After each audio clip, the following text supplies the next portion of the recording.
Quero te convidar para abrir a sua Bíblia no Evangelho conforme Mateus nos escreveu. Nós vamos ler, queridos, no capítulo 1, do versículo 18 ao versículo 23. Se você está acompanhando a liturgia pelo boletim, eu não sou o pastor Lucas. Sempre bom esclarecer. O pastor Lucas não está bem de saúde, queridos. Vamos orar por ele também. Por conta disso eu estou substituindo-o no púlpito. Mateus capítulo 1, queridos, nós vamos ler a partir do versículo 18 até o versículo de número 23. Evangelho conforme Mateus nos escreveu, primeiro capítulo. Quero ler com os irmãos do versículo 18 ao versículo de número 23, onde a palavra do Senhor diz assim: o nascimento de Jesus Cristo foi assim. Maria, a sua mãe, estava comprometida para casar com José. Mas antes de se unirem, ela se achou grávida pelo Espírito Santo. José, com quem Maria estava para casar, sendo um homem justo e não querendo envergonhá-la em público, resolveu deixá-la sem que ninguém soubesse. Enquanto ele refletia sobre isso, eis que lhe apareceu em sonho um anjo do Senhor, dizendo: José, filho de Davi, não tenha medo de receber Maria como esposa, porque o que nela foi gerado é do Espírito Santo. Ela dará à luz um filho, e você porá nele o nome de Jesus, porque ele salvará o seu povo dos pecados deles. Ora, tudo isso aconteceu para se cumprir o que tinha dito pelo Senhor por meio, o que tinha sido dito pelo Senhor por meio do profeta. Eis que a virgem conceberá e dará à luz um filho, e ele será chamado pelo nome de Emanuel. Emanuel significa Deus conosco. Vamos orar, queridos? Feche seus olhos, abaixe sua cabeça. Vamos clamar para que o Senhor, o nosso Deus, nos conceda de graça nesse momento para ouvirmos a sua voz e sermos transformados, impactados pela palavra e pelo Espírito que fala aos nossos corações. Deus, em nome de Jesus, Pai, nós clamamos pela bondade do Senhor nesse momento, para que o Senhor fale aos nossos corações e nós sejamos ministrados pelo Senhor a ponto de termos a nossa vida transformada pela pregação da palavra e pela operação do Teu Espírito nas nossas vidas. Age, Deus, com graça em nós, que o Senhor nos abençoe falando conosco e que nós sejamos verdadeiramente impactados. Abençoa, Deus, o pastor Lucas, que ele possa provar de cura, de pronto restabelecimento da sua saúde e que em tudo, Deus, nós possamos ver a glória do Senhor sendo manifesta na igreja e na vida do pastor Lucas. Derrama de graça, é o que nós te pedimos, em nome e para a glória do Senhor Jesus. Amém. Eu sempre considerei esse período do ano, queridos, um momento muito especial. Eu lembro de algumas coisas da minha infância, lembro do coral da igreja fazendo cantata. Por falar nisso, daqui a alguns dias nós temos a cantata do Cristo de Nossa Canção. Hoje, enquanto nós estávamos lendo o texto do Evangelho que Lucas escreveu, o Magníficat de Maria, eu lembrei de um dueto que a Carla fez há muitos anos atrás, né? Sim, não tantos anos atrás, porque nem eu nem a Carla temos tantos anos atrás assim, né? Por favor, né? Mas eu gosto muito desse período do ano. É um momento em que eu lembro das festas, do Natal, eu lembro das refeições, né? Refeição é sempre muito bom, né? As carnes especiais que a gente só tem condições de comer uma vez por ano, né? E todas aquelas coisas, as casas enfeitadas, os shoppings enfeitados, as ruas enfeitadas. Essa é uma época do ano, queridos, em que eu gosto muito isso, porque eu considero que o Natal é uma época do ano muito propícia, muito oportuna, para nós nos lembrarmos de quem Jesus é e daquilo que Ele fez em nosso favor. É o momento, queridos, que nós decoramos a nossa casa, nós observamos a forma como as outras casas e comércios decoram os seus ambientes, nós vemos presépios, né, por aí, principalmente na casa dos crentes, né, e nós logo começamos a nos lembrar do nascimento de Jesus. No entanto, queridos, nós corremos o risco de continuarmos a pensar em Jesus como sendo apenas aquele lindo bebezinho na manjedoura. No entanto, queridos, celebrar o Natal não se trata de celebrar apenas um bebê na manjedoura. É um fato, queridos, tudo o que nós celebramos no Natal verdadeiramente aconteceu. O bebê Jesus nasceu da Virgem Maria numa manjedoura em Belém, anjos anunciaram o seu nascimento, pastores celebraram, sábios do Oriente reconheceram a sua majestade, mas o Natal não é simplesmente o aniversário de Jesus, queridos. É muito mais do que isso. Quando nós celebramos o Natal, irmãos, nós devemos nos lembrar de tudo o que ser cristão significa. E tudo o que ser cristão significa está absolutamente relacionado com quem Jesus é e o que Ele fez em nosso favor. Quando nós celebramos o Natal, queridos, nós estamos celebrando Jesus. Mas não simplesmente o bebezinho na manjedoura. Nós estamos celebrando Jesus Cristo, o Salvador, sempre presente. Estamos celebrando o fato de que aquele que existia desde a eternidade se tornou um ser humano por amor a nós, o Filho de Deus que se encarnou. E o Natal só é uma data especial para nós, queridos, porque no Natal nós celebramos Jesus Cristo, o Salvador sempre presente. O texto que nós lemos, queridos, começa descrevendo um fato. O nascimento de Jesus Cristo foi assim. Não é isso que diz o primeiro versículo, versículo 18, a primeira parte do versículo? O nascimento de Jesus Cristo foi assim. Essa é a forma que o evangelista Mateus resolve descrever esse acontecimento histórico. Jesus Cristo nasceu assim. É um fato. E para demonstrar isso, irmãos, Mateus conta como é que José ficou sabendo dessa verdade. E a Bíblia é muito clara. Um anjo se revelou a José. Essa é, queridos, uma das únicas visitações angelicais do Novo Testamento, irmãos. E a maioria das outras visitações angelicais foram para anunciar o nascimento de Jesus, ou então para glorificar a Deus por causa do nascimento de Jesus. Toda vez que um anjo aparece na Bíblia, queridos, é porque nós precisamos prestar muita atenção naquilo que aquele anjo vai falar, naquilo que aquele anjo vai fazer, justamente porque nós entendemos que o anjo é sempre um mensageiro de Deus, alguém que manifesta a presença de Deus naquele relato, naquela passagem, e justamente porque ele vem para revelar para nós uma realidade maravilhosa. E a realidade que o anjo veio anunciar a José é a intervenção sobrenatural de Deus na história da humanidade. E nesse caso, não seria diferente. Jesus nasceu porque Deus interviu poderosamente através de um milagre, irmãos. E tudo isso para demonstrar que toda a vida de Jesus seria a demonstração da intervenção poderosa de Deus na história do seu povo. Mas como essa intervenção poderosa de Deus, queridos, na história do seu povo, poderia ser manifestado num bebê, em Jesus? É isso justamente que o anjo anuncia a José.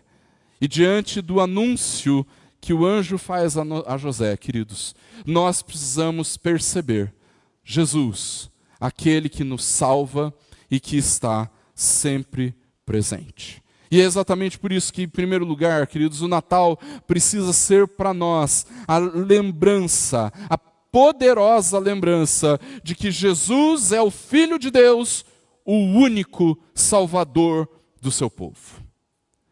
Jesus é o Filho de Deus e o único Salvador do seu povo. Jesus não era simplesmente o filho de José e Maria. Jesus é o Filho de Deus encarnado, que nasceu por causa da ação poderosa do Espírito. O anjo aparece justamente para anunciar a José que Jesus é o Salvador. E essa é uma característica tão marcante a respeito daquele bebê, queridos, que havia sido gerado no ventre de Maria, que o nome daquele bebê deveria ser Salvador. O anjo diz no versículo 21, Maria dará à luz um filho, e você porá nele o nome de Jesus, porque ele salvará o seu povo dos pecados deles. Queridos, dar um nome numa família de judeus, principalmente naquele momento, naquela época, nos tempos bíblicos, era algo extremamente importante. Isso porque todos os nomes judeus tinham um significado. Se você já se dedicou na empreitada de ler lá o Antigo Testamento, você vai lembrar que muitas vezes o nome das pessoas, o nome que a pessoa recebia, ou então o nome de algum lugar, estava completamente relacionado com as características daquela pessoa, ou as características que aquele lugar possuía. A gente lembra de alguns exemplos.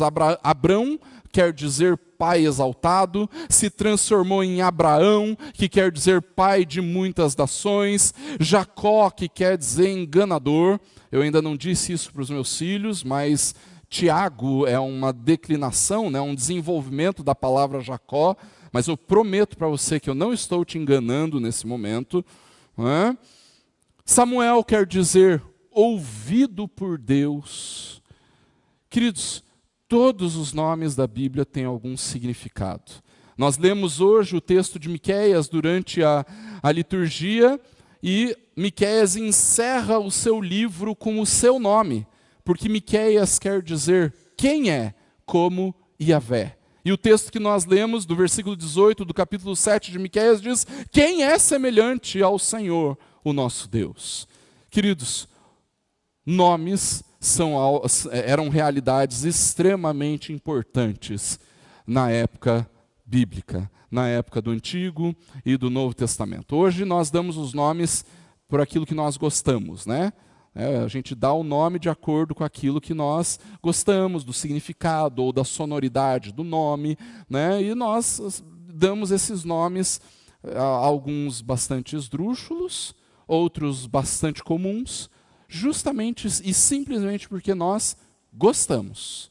No entanto, no momento em que a Bíblia era escrita, no momento em que a história do povo de Deus era manifesta, Deus começou a utilizar a realidade de nomear alguém ou algum lugar com significados. E o nome de Jesus, queridos, é o equivalente ao nome de Josué, o grego de Josué, que quer dizer Yahvé é a salvação. Deus é a salvação. Isso quer dizer, irmãos, que Jesus é aquele que traz a salvação de Deus, ou seja, não existe nenhuma outra possibilidade de sermos salvos a não ser através de Jesus. Jesus é a salvação que vem de Deus. Essa é a mensagem poderosa do Natal, queridos. Jesus não é apenas o bebezinho na manjedoura, Jesus é o Salvador. A madeira da manjedoura não faz sentido sem a madeira da cruz. O bebezinho que foi gerado pelo Espírito Santo, que nasceu da Virgem Maria, não permaneceu um bebezinho. A manjedoura está vazia. Jesus cresceu, viveu perfeitamente sem pecado, foi crucificado, pagou o preço do meu e do seu pecado e morreu por causa disso para nossa salvação, para que nós fôssemos salvos dos nossos pecados. E é exatamente isso que o anjo fala a José. Ele salvará o seu povo dos pecados deles. E até na Anunciação, queridos, nós vemos o exemplo da soberania de Deus na história. Porque o texto diz com muita clareza que Jesus não salva todo mundo dos pecados. O texto é muito claro. Ele salvará o seu povo. Não é o fato de que Jesus nasceu que nos faz provar de salvação. Mas é o fato de que Jesus morreu por mim e por você que nos faz provar de salvação. Às vezes, queridos, as pessoas esquecem esse detalhe extremamente importante.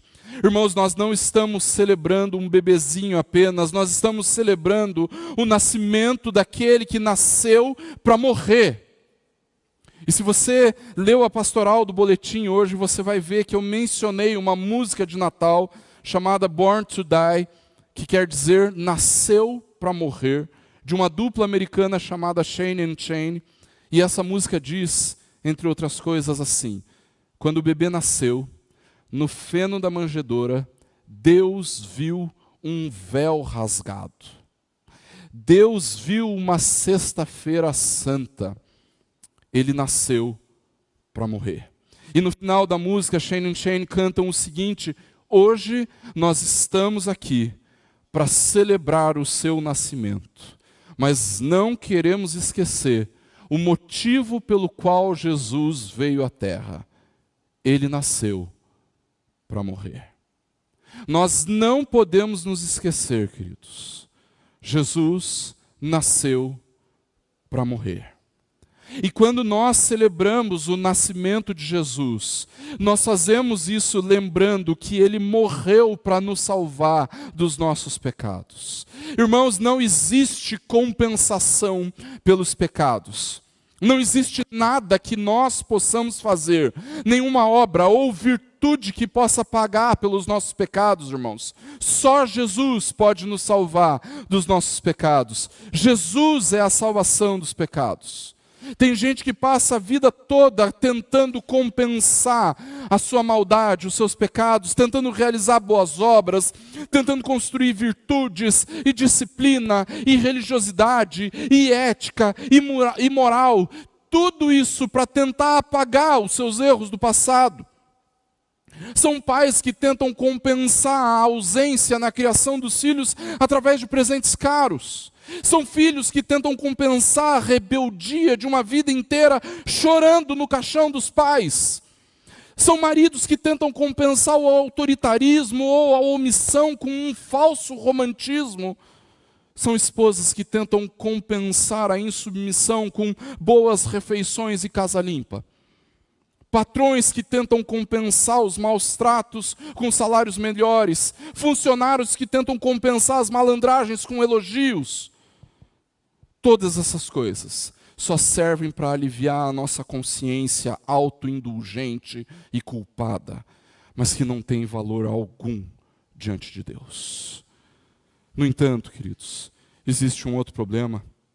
Nos nossos dias, muitos não conseguem mais enxergar que precisam ser salvos. Eu lembro até hoje de uma conversa com uma moça em que ela dizia que achava que esse negócio de pecado não existia. Como é que algo que me faz bem, que me faz feliz, pode ser errado? E talvez você creia dessa forma, da mesma forma. No entanto, queridos, o que nós não conseguimos enxergar é que o pecado não nos faz feliz. O pecado não nos faz bem, o pecado causa distanciamento de Deus. Então é impossível que estar longe de Deus possa nos trazer algum benefício.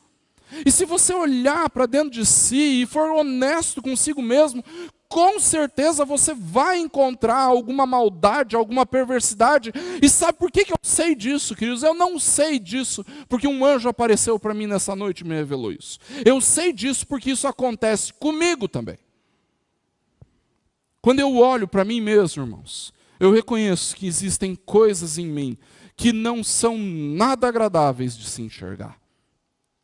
Jesus veio para nos salvar dessas coisas. Jesus veio para nos salvar dos nossos pecados, dessas coisas que existem em nós e que não são nada agradáveis de conviver com elas e que, mais do que isso, provocam a santa ira de Deus e ofendem a sua santa justiça. Jesus é a única salvação para os nossos pecados. Muitas pessoas, quando ouvem essas coisas, pensam assim: mas pastor, espera lá, os erros são meus, sou eu que cometo esses pecados, sou eu que desagrado a Deus, então sou eu que tenho que ser bom o suficiente para dar um jeito de arrumar a minha vida. Não, irmãos. O que a Bíblia nos mostra é que nós temos que confiar totalmente em Jesus para a salvação dos nossos pecados. Nós nunca seremos bons o suficiente para nos apresentarmos diante de Deus. Isso seria motivo para nos desesperarmos, reconhecer o nosso pecado e saber que nós não somos bons o suficiente para pagar por eles. Isso poderia ser motivo para entrarmos em desespero, mas não se preocupe. Ainda que eu não seja bom o suficiente, ainda que você não seja bom o suficiente, Jesus é bom o suficiente. Não se engane, meu irmão, minha irmã. Se Deus não olha para você e vê o sangue de Cristo cobrindo a sua vida, então você não está perdoado dos seus pecados. Mas se Deus olha para você e vê o sangue de Jesus, seu Filho, cobrindo você, então não importa o tamanho do seu pecado e da sua culpa, você foi perdoado. Porque Jesus nos salva dos nossos pecados. A manjedoura está vazia, irmãos. Jesus nasceu para morrer e morreu para nos salvar dos nossos pecados. No entanto, queridos, não é só a manjedoura que está vazia. A cruz também está vazia. Jesus morreu, mas a morte não pôde detê-lo. Ele ressuscitou. E ressuscitou para que ele pudesse ser, em segundo lugar, o Deus sempre presente, eternamente, o nosso Emanuel. É isso que Mateus faz ao citar o profeta Isaías no versículo 23, quando ele diz: eis que a virgem conceberá e dará à luz um filho, e ele será chamado pelo nome de Emanuel. Emanuel significa Deus conosco. Mateus destaca, queridos, o caráter sobrenatural do advento de Cristo, irmãos, justamente para testemunhar aos judeus que Jesus não era o resultado de um adultério, Jesus não era um engano ou uma mentira ou uma lenda. E isso é importante para nós, queridos, porque Mateus estava escrevendo a visão do Evangelho a um público muito mais hostil à mensagem do Evangelho do que a maioria de nós encontra nos nossos dias. Mateus estava escrevendo essencialmente para judeus, a fim de demonstrar que Jesus era o cumprimento final do Messias prometido do Antigo Testamento. O Salvador que os judeus esperavam é Jesus. O Messias, o Cristo que o Antigo Testamento aponta é Jesus. Tanto é que Mateus destaca ao longo do seu relato do Evangelho 12 profecias do Antigo Testamento cumpridas em Jesus. E durante todo o Evangelho ele cita o Antigo Testamento mais de 60 vezes. Mateus é, com exceção do apóstolo Paulo, o autor do Novo Testamento que mais cita o Antigo Testamento. E isso apenas, ou tão somente, para demonstrar aos judeus que Jesus é o Messias que eles tanto esperavam. Mas, irmãos, isso não significa que os judeus receberiam aquela mensagem com alegria. Não significa que eles receberiam aquela mensagem com simpatia.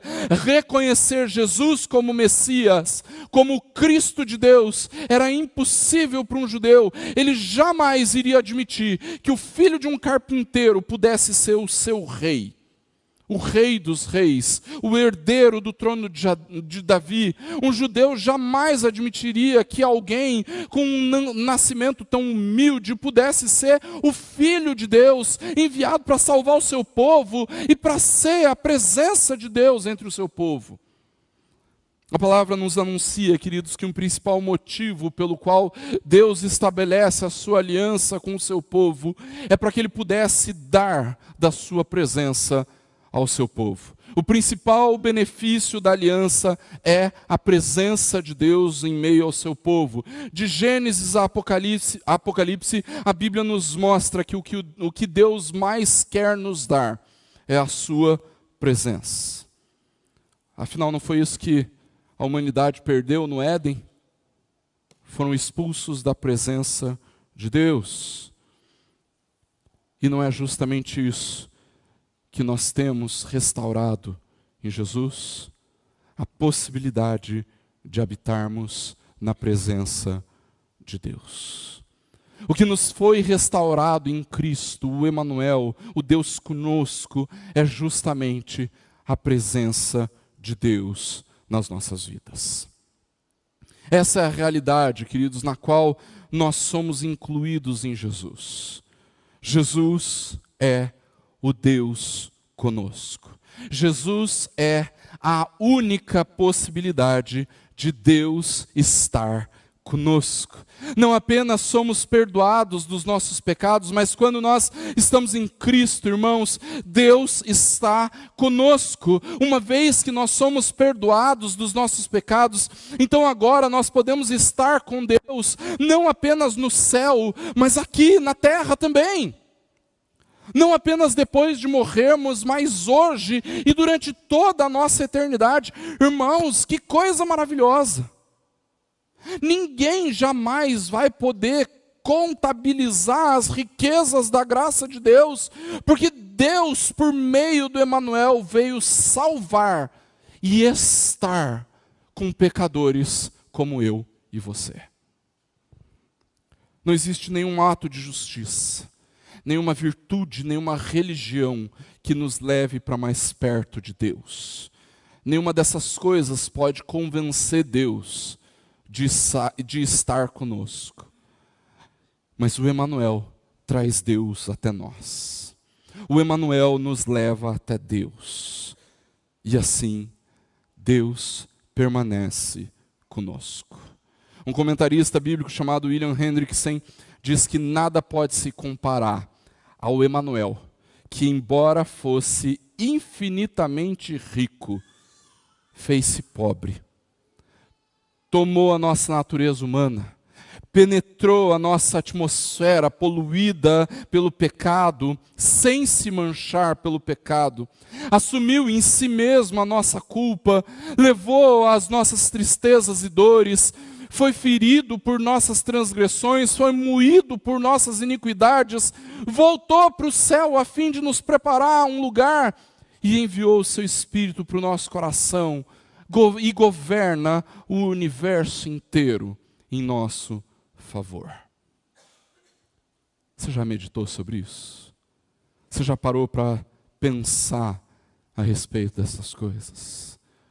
O Deus Todo-Poderoso, cheio de glória, santo, justo, perfeito em suas obras, resolveu se tornar um ser humano por amor a mim e a você. Às vezes, queridos, nós nos preocupamos a respeito das coisas, nosso coração fica extremamente ansioso com alguma coisa, com alguma notícia, nós ouvimos alguém nos dizendo, então, que nós temos que orar, que nós temos que falar com Deus a respeito daquelas coisas que tem nos causado preocupação, nós ouvimos as pessoas se incentivando e nos encorajando a buscar o Senhor, e com certeza você mesmo já pensou nessa resposta, ou já ouviu alguém dizendo assim, mas Deus tem tanta coisa para se preocupar, eu não vou incomodar a Deus com isso, meu problema é tão pequeno, eu não vou incomodar a Deus com isso. Mas, queridos, se Deus não se importasse com as nossas coisas, Jesus não teria nascido. Pode ter certeza que você não vai incomodar a Deus se você começar a depositar diante dele as suas preocupações e ansiedades. Na verdade, a Bíblia nos incentiva a fazer isso, queridos. Nós devemos falar com o Senhor a respeito das coisas que nos causam preocupação, desde a menor enfermidade, os problemas financeiros, as dificuldades de relacionamento. Queridos, Deus se importa com todas essas coisas. Irmãos, nós não podemos nos esquecer que muito mais que seus pais, muito mais do que seu cônjuge, muito mais do que seus filhos, Deus é o maior interessado na nossa vida, e é exatamente por isso que Ele enviou Jesus, porque Ele quer estar conosco. E Jesus é a única possibilidade de Deus estar conosco. Não existe nada que eu possa fazer, não existe nada que você possa fazer, que faça com que Deus esteja mais próximo de nós, irmãos. Boas obras não nos levam para mais perto de Deus. Ter uma vida ética não faz com que Deus esteja conosco. Ter uma religião não faz com que Deus esteja conosco. Tudo isso é muito bom, queridos, e nós precisamos fazer. Mas se Deus não estiver conosco nessas ocasiões, irmãos, essas coisas não servem para nada.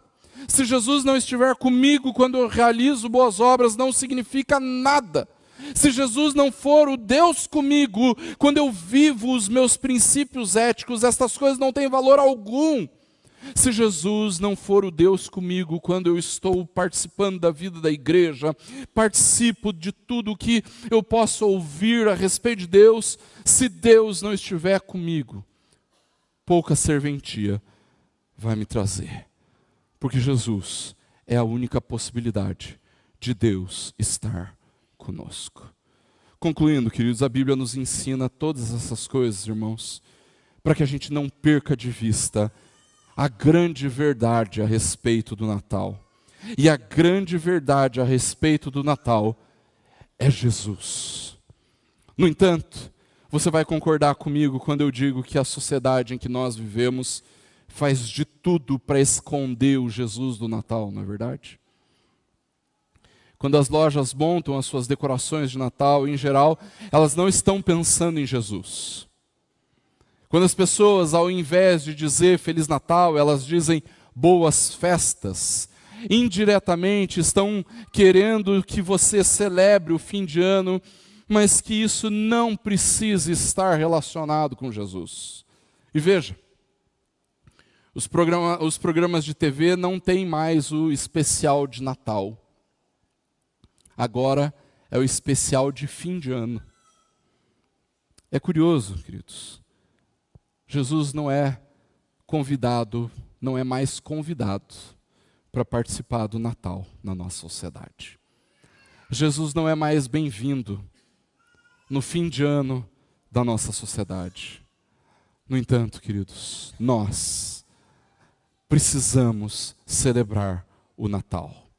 E nós devemos fazer isso, porque ao celebrarmos o Natal, nós celebramos Jesus, quem Ele é, o que Ele fez, a sua vida, a redenção dos pecados, a nossa salvação. Jesus é a salvação dos pecados. Ele é a única possibilidade de sermos salvos dos nossos pecados. Jesus é o Deus sempre presente. Ele é a única possibilidade de Deus estar conosco. Celebremos o Natal, queridos, porque para nós o Natal é Jesus. Que Deus nos abençoe e um Feliz Natal a todos.